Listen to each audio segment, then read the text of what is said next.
about the bone marrow model you're working on?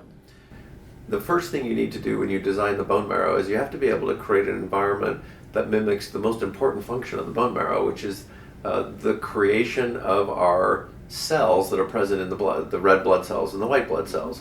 And they come from what's called a hematopoietic stem cell. So you have to have an environment where that hematopoietic stem cell can stay in what's called the stem cell state, or it can differentiate and become the red blood cells and the white blood cells. So we've been working to develop a system that can recapitulate that phenomenon. Once you can do that, now you have a model of the bone marrow, and you can think about whether or not you're going to model cancer cells moving into the bone marrow, or cancer actually trying to attract cells from the bone marrow into their own environment. Both of those actual processes happen.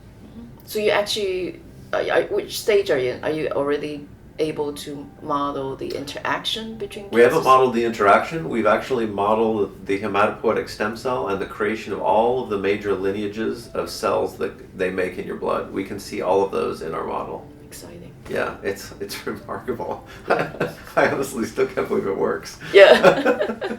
It's crazy. It works. It's amazing. Actually, a key part of it is the blood vessel network. There's actually other evidence in the literature that suggests that they call it a niche, which is where the hematopoietic stem cell likes to basically live.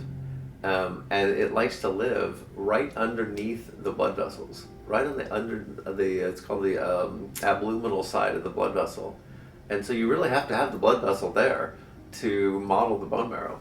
And very few people have tried to include the blood vessel network, because it's hard.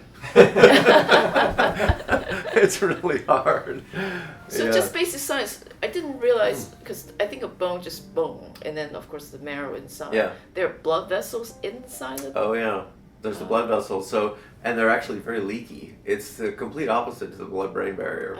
So in the bone marrow, you have all this cellular trafficking that goes across all the time. You need all these like red blood cells and white blood cells to be moving out of the marrow into the blood and getting out to all of your other blood vessels, right?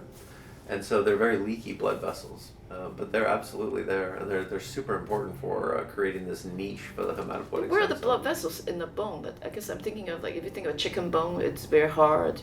Yeah, they're in where you would think of as the marrow. If you crack the bone in half and you look at where the soft part of the bone is, that's full of blood vessels.